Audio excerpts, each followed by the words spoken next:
Today I would like to talk to you about the law of accountability. Law number 9. The law of accountability says teammates must be able to count on one another. And I thought I would define accountability since it's not a word. Because when I was working on the laws, I said there has to be a law of accountability, but it's not a word called accountability. But you can't let things like that limit you. Because when I was working with my team and they said, well, that's not a word, I said, it has become one. And to define accountability, it's very simple. Accountability is the ability to count on someone when and where it counts. Now, isn't that a good definition? Huh? I mean, you can now go around and say, you know, I'm countable. Are you countable? The law of accountability says that you have the ability to count on someone when and where it counts. Now, we all know that there are some people you can count on when it doesn't count. And where it doesn't count. But I'm talking about when and where it counts. You can count on that person. Now let me just talk about counting on somebody. In fact, let's do a little audience participation on this for a moment, okay? I want you to give me the one word that comes to your mind when you think of somebody that you can count on. I mean, you think of somebody that really is countable, okay? You can count on them when and where you need to count. Give me, and there are probably like a half dozen one words. Give me a word. Faithful. Faithful. I love that word. That's a good word. Yes. Loyal. Loyal. Good word. Yes. Character. Character. Absolutely. Yes. Dependable. Yes, both of you. Dependable. Dependable. That's exactly the twins, I'm sure. Okay. Yes. Okay. Flexible. Maybe. Yes. Consistency. Consistency. This is good. Yes. Trustworthy. Okay. Now you've got the idea of a person that is countable. See, I defined a new word to you, and you already understand it. Now let me turn this around for a moment. Give me one word to define a person that's not countable. Think of a word that a person that you just don't count on them. Yes. Unreliable. Unreliable. Well, that's very good. Yes. Hostile. Hostile. You've got a picture of a person in your mind right now.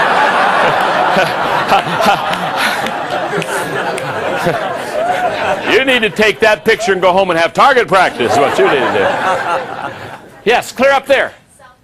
Selfish. You're done. Yes. Dishonest. What is it? Dishonest. Dishonest? Sure, you can't count on to be honest. Good. Yes, sir. Lazy. Lazy? You got a picture of somebody in your mind too, don't you? In fact, as you're giving me these one-word descriptions, isn't it true? You all have a picture of somebody? When I ask you to give me the one-word definition of a person that is countable, every one of you had the picture of somebody that you count on. When I said give me a one-word picture of somebody that's not countable, every one of you in your mind, you had the picture of someone. Every one of us in this room knows what it's like to be let down. How many of you have been let down by someone else sometime in your life? Now let me ask you another question. How many of you have let someone down someplace in your life? Yeah. Let me define and let me help us understand accountability by giving you 3 words. And by the way, the words you gave me were so good. In fact, the word I'm going to give you, the first word that you're going to fill in the blank, was a word that was given to me a moment ago in the studio. The word is character. Character plus competence plus consistency equals accountability. Look at those 3 words for a moment. Character. We've got to talk about it for a second. If you're going to be countable on the team, if the teammates are going to count on you, if the leader is going to count on you as a teammate, you have to have character. You have to have the right stuff on the inside. When I wrote the 21 qualities of a leader, I had a person say, well, now, why did you try to talk about the inside qualities of a leader? And I said, it's very simple. If you wouldn't follow yourself, why should anyone else? What's on the inside determines what comes outside. As a man or a woman thinks in her heart or his heart, so is he, so is she. So character has to be in this accountability definition. You've got to be right on the inside to do right on the outside. Okay? Competence, though, that's got to be in there. Let me put it this way. If we're a team and we're getting ready to go into the big event, and you have all the best character in the world, I mean, you're trustworthy, you're honest, you're kind, I mean, you've got all these great character traits. Let me say something. If you're not competent, I can't count on you. And the reason I can't count on you is because you don't have the competence or the ability to perform on the level that the team requires. So it's true that character is important, but character alone doesn't make you countable. But by the way, competence alone doesn't make you countable either. Don't you know some people that are very competent, but they don't have any character? The good news is they're going to get there. The bad news is you don't trust them. The good news is they're going to take the train and arrive. The bad news is you don't want to be on the train.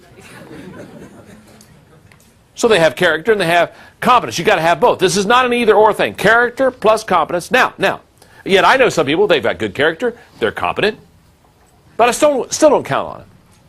And the reason I don't count on them is because they're not consistent. The third word is consistency.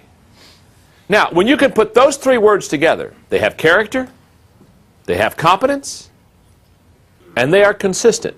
Now you're talking about a person that has accountability.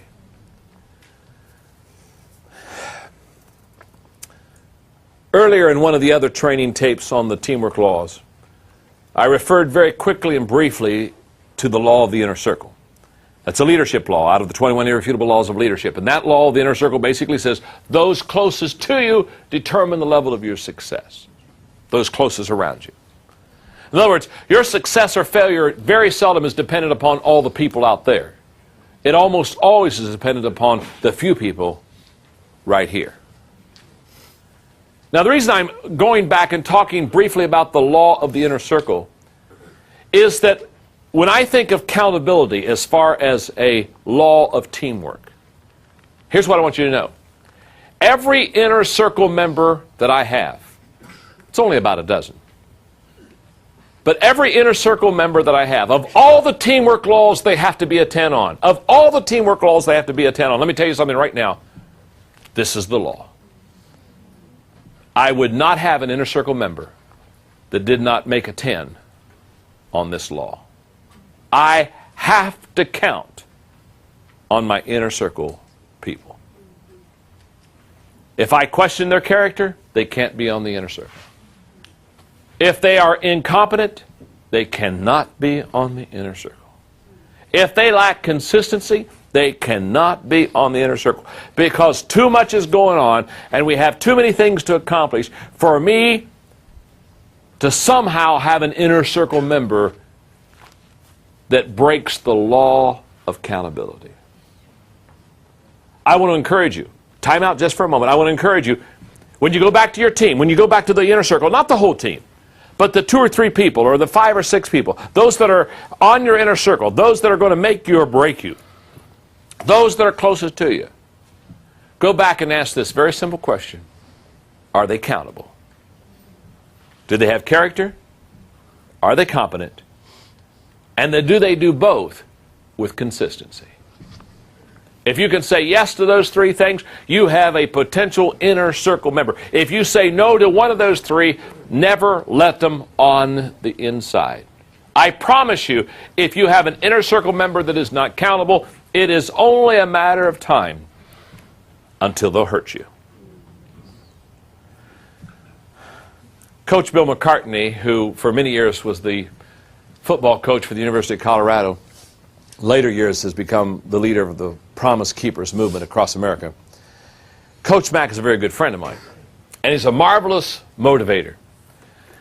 And one of the things I like to do when I'm with Coach a little bit is I like to talk to him about how he got the best out of his team. Because at the University of Colorado, when he was coach there, his team became #1 in the nation. And so he had consistently winning good teams. And so a lot of times I'll say, Coach, talk to me about your team. And he said, John, one of the things I did one year, and so I asked him, how did you really get your players up for the big game? You know, when Colorado's playing Nebraska, when they're playing Oklahoma, the big games, how did you get your team up?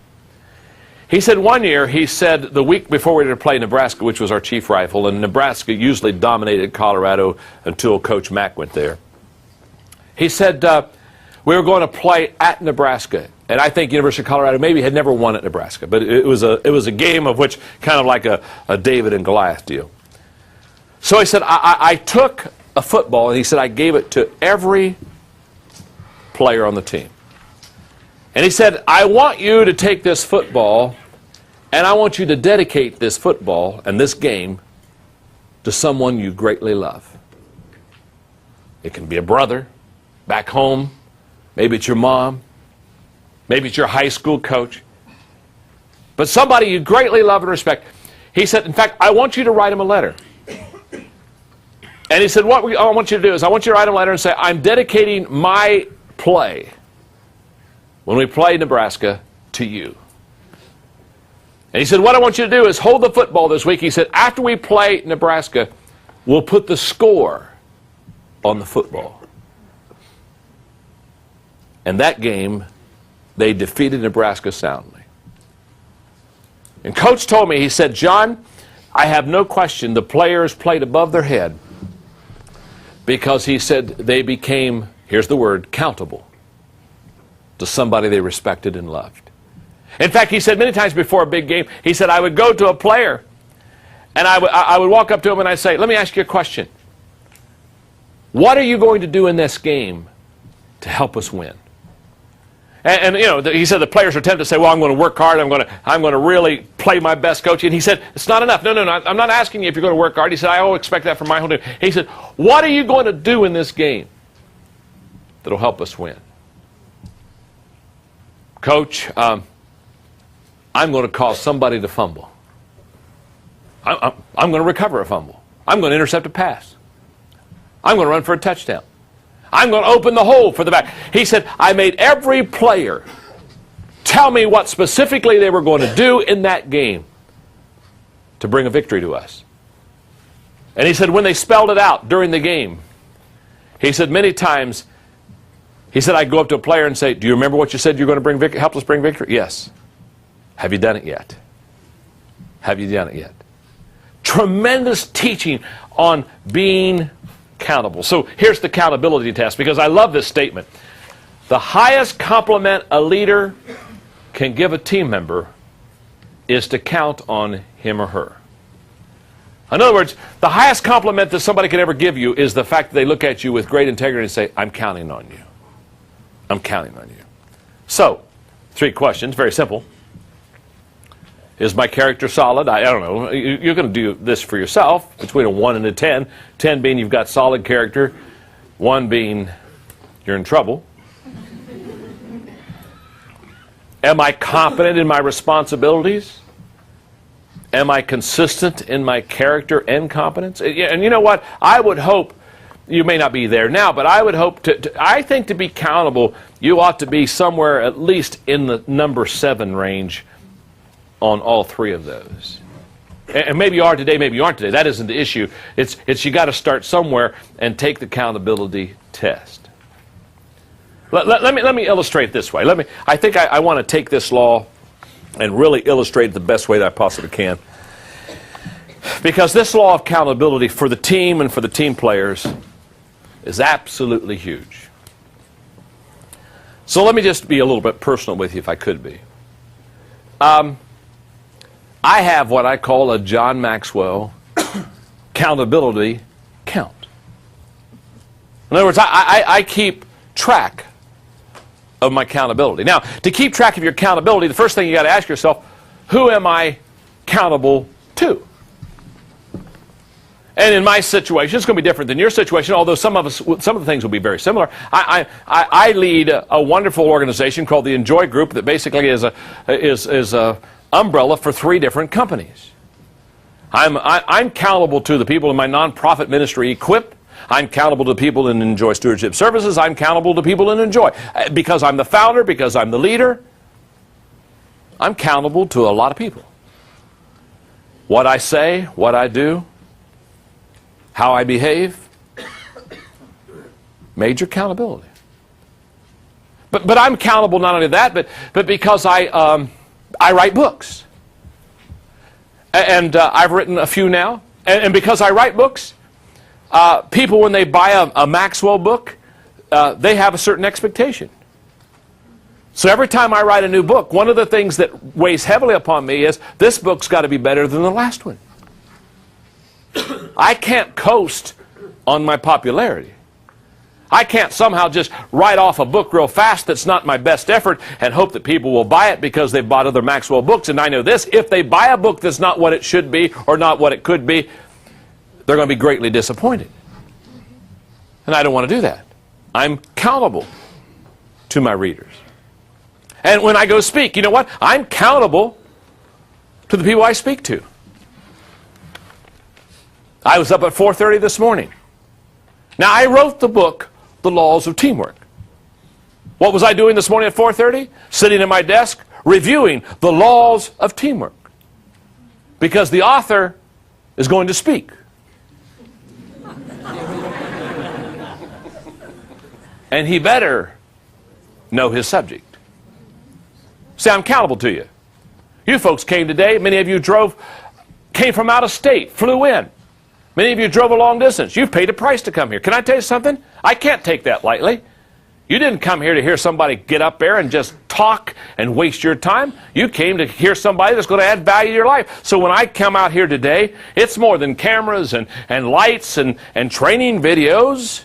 This is the real deal. I'm accountable to you. Can I tell you something? A leader is in trouble when they start to slide their accountability.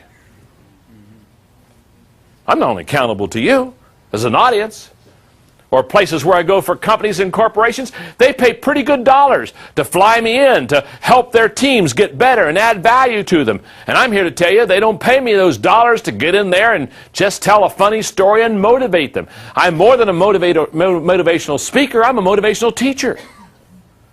My goal is not just to make you feel good. I want you to feel good, but I want you to feel good and learn something. That's better than feeling bad and learning nothing. I'm accountable.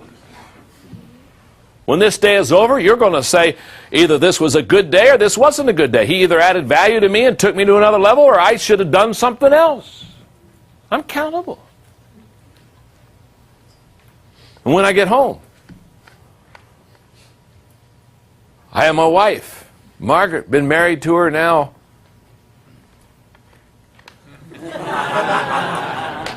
You're waiting, aren't you? 32 years plus. She's only 35. She's my best friend. I'm accountable to her. And to my 2 married children. And my 2 in-laws. And to my 2 grandchildren. Oh, I got 2 granddaughters. Madeline and Hannah. Both under a year. Both children. First only girls to be born without sin. It's an incredible story.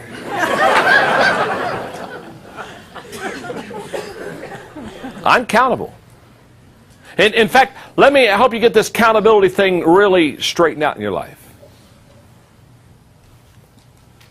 I'm going to define success for you. I think success can be easily defined this way. Those closest to me love and respect me the most. Now let me explain that to you, so just make sure you get it. This is simple.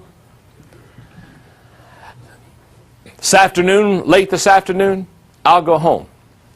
Margaret's my best friend. Can I tell you something? There's something wrong with me as a leader or as a team player when people who don't know me well love and respect me more than those who know me well. So I want you to like me. You should. If you're discerning and have good taste. You should. I like you.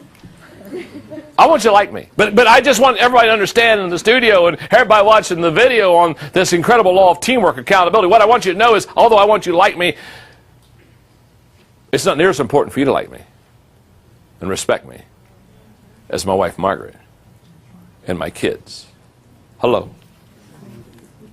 You see, if those who know me the least like me the best, there's probably something wrong with my character. And I'll just close the law off because I don't want to just get my personal faith in here, but I believe there's a day when I'm also going to be accountable to God.